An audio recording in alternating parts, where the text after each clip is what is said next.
Yo, what's happening, y'all? Welcome in hour number 2. Let's dive right in. As Mari just told you, we got Jake's co-host of Off Campus on Sirius XM 84, my man, Roddy Jones, former member of the Ramblin' Wreck on the ACC Network, ESPN as well. Most importantly for our purposes here today, he called the Duquesne game, okay? So give us a little FSU insight ahead of LSU FSU on Sunday. Roddy, what's up, man? Thank you so much for joining us. How was your week 0, dude? It was great, T-Bob. I appreciate you asking. I do have to ask before we go any further and just clarify. You were on that '08 LSU team that absolutely took us behind the woodshed, weren't you? Yes, because yeah. I'm starting to have a little bit of PTSD. Like, I thought I'd be fine, but I'm starting to clam up a little bit. So that was a so I was a young lad on that team. Actually tore my ACL, but that was a team where there was a lot of talent, maybe not a lot of leadership. And we had this like big meeting the night before the game where basically guys said like, F it, like let's go like play how we should play or something. And it was one of those things where forever, whatever reason, the record didn't line up. So when everything did click, it's actually a better team than probably the 8-5 record would have said. But yeah, that did lead to a very fun Peach Bowl night. I will say that, Roddy. I'm sorry you had to be on the other side of that. It's okay. I'll never forget the paper airplanes that the Georgia Tech fans were flying in the fourth quarter. That thing flew so far, though, dude. It was incredible. It flew so far. The engineering was fantastic. Yeah, it was good. Unfortunately, our meeting the night before, T-Bob, consisted of only housing Chick-fil-A milkshakes, which is probably why we got it. Oh, man, the unlimited Chick-fil-A was a nice bonus. Always. Dude. It was great, dude. Hey, Roddy, okay, so so week 0, though. I mean, obviously you're prepping for a game. You're calling a game. A big year for FSU here, right? And you cover the ACC much more in depth than I do. And when I look at this Florida State team, I see a ton of positive momentum amongst the fans, a ton of belief amongst the players and staff. Like after the 0-4 start last year, they've actually been pretty decent here. And, I mean, they kicked the Canes' ass. But I guess let's start with the most general question. Like, what does it actually mean, right? Well, what are you taking away when you look at FSU after what they did on Saturday? So I thought Saturday was sort of the crystallization of the journey that they've been on. I mean, this is obviously we know how proud this program is. They were national champions less than a decade ago. But Jimbo Fisher kind of left it in a spot where it was tough sledding, first for Willie Taggart, who did not help himself at all with their performance, and then obviously for Mike Norvell. But they've really been through it. I mean, the loss to Jacksonville State last year, they've kind of had the ups and the downs. Talent-wise, he's done a great job of improving them, both through recruiting and development, but also through the portal. And I think the defense is a good example of that. They had some young guys play for them all of last year. They got some impact transfers in that I think will be pretty good. And so I think that defense should be solid. Offensive line-wise, I've still got questions. But overall, this Florida State team is trending in the right direction. Now, they're not as talented as LSU. They're not as talented as probably half the teams on that schedule. They play 4 ranked teams out of the ACC. The only one they missed that's ranked in the AP top 25 in the league is Pitt. So it's a tough schedule, but it is certainly an improved team.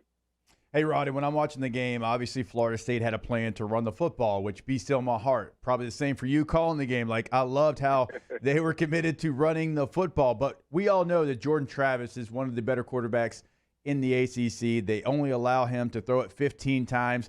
And you have 3 rushers that go over 100 yards, and you have another in Hill that ran 9 times for 55 yards. Why would you throw the football? So I understand the game plan. So I want to ask you, what do you expect the game plan to be against LSU, knowing what Jordan Travis can do? Was this game plan against Duquesne because it was a game against Duquesne and they knew they could just dominate? Yeah, I think that is absolutely the case. And they kept a lot of the cards close to the vest in the past game. I do expect them to try and run the ball against LSU. The identity of this Florida State team is going to be running the football. It's where their strength is. They were one of the best teams running the ball last year in the ACC. And I think Trayshawn Ward's one of the more underrated backs in the league. But Trey Benson is a man. And if that dude plays up to his standards, he's an all-ACC running back, and he could play anywhere in the country to transfer from Oregon, who really dealt with injuries. I do think the pass game, especially if they're not able to block LSU up front, which I think could be an issue for them, I, I think the pass game is going to look a lot like it did against Florida, where they move the pocket a lot, they use play action, they do some zone read stuff with some option stuff off of it. I think they will take advantage of Jordan Travis's legs as much as anything in the pass game to help the offensive line deal with the front, which they might have trouble with. This is an offensive line that was on their third string center. Caden Lyles, a transfer from Wisconsin's out for the year. Maurice Smith, the backup, was out for this game as well. It was unclear whether or not he'd be back for LSU. But if they have trouble with LSU up front, I expect them to move the pocket a lot. And they didn't show much of that in that game against Duquesne. Well, you made me feel a bit better because third-string center is not what you want to see when you line up across from Mason Smith of LSU. I mean, there's a picture out there, Roddy, right now that Mason Smith looks like a 35-year-old man.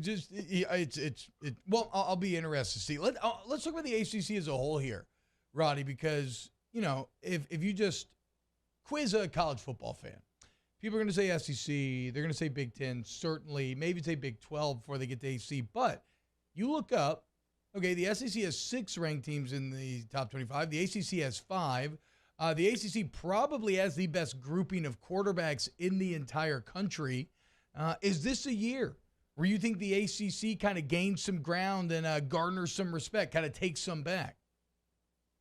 I think it is. And this may be me just waving the flag for the league that I play in, but with 5 teams in the top 25, and none of them feel overhyped. Yep. I mean, NC State's a team that's been building for years, and they are really experienced. Wake Forest, even without Sam Hartman, is really talented in the wide receiver room, really talented at running back, and very experienced on the offensive line. And if that defense can be a little bit better, they will certainly cement themselves in the top 25.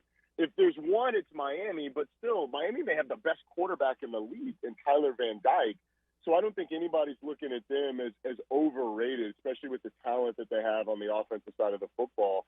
So it really does feel like that. Now, the league has to go out and win.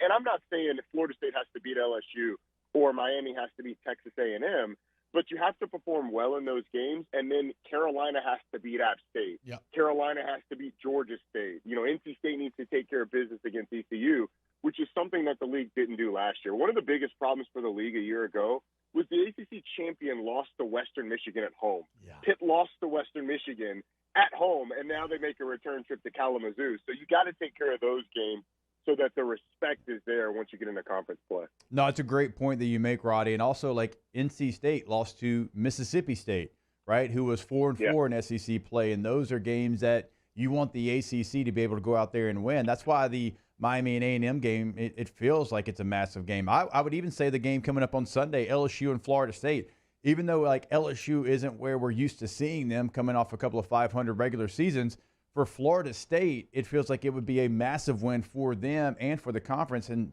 you know, to get a non-conference win against a team like that basically on the road. It certainly would be. The thing I have to keep reminding Florida State people, like, they look at the record and they're like, yeah, we can take LSU. And maybe they can, but I have to remind them, LSU had the second most players drafted last year. The talent is not an issue in Baton Rouge, and they will be a more talented team than the Seminoles. So you're going to have to go out and play well. Now, I don't know what LSU is going to look like. It's Brian Kelly's first year. There's a lot of new faces. And so there are healthy questions to ask there. But for Florida State, they're going to have to play well because they're not going to out-talent the Tigers. I do think, though, Florida State does have some pieces that can give LSU trouble. They are really big at receiver. Johnny Wilson caught a big pass early in the game. 6'7", 230-pound receiver who had a great catch, but then left the game, and we didn't see him again. So we had a guy that's unproven, and Kentron Pointer, come into the game, and he made some plays, but again, he's unproven. Malik McLean is a big receiver. So they do have some size there. I have some real questions on their ability to make contested catches, which, you know, is sort of the deal for a big receiver. But I do think there's some things that could give LSU trouble. And if Florida State's able to do that, and then probably have a ball bounce their way, and if LSU will probably have to not play a day game for the Seminoles to win, but I do think they can have some success. All right, Roddy, I know you've got a golf tournament coming up, so hit them straight and that whole deal. So good luck today. But before we let you go, what call are you going to be on this weekend? I've got the Friday night Duke Temple game, the coaching debut for Mike Elko and Stan Drayton at Temple, a once proud Temple program. They've had a couple of rough seasons. There you go. Roddy Jones, catch him on ESPN, the ACC Network, College Football Analyst. Catch him on Off Campus with Jake on XM84. Roddy, thank you so much, man. Of course, y'all. Appreciate it. Appreciate it, Roddy. All right, have a great day. Okay, so we go getting a little Florida State behind enemy lines there. The wide receivers are interesting to point out, given the kind of unproven nature of LSU at corner right now. I still think one of the big tests is going to be that Florida State defense, which I know the offense put up a lot of stats, but was kind of viewed as maybe going to be the strength of the team coming in the year. How does that Florida State defense do against the LSU offense? But we can get into that in a bit after we do some weekend winners next here on OTB.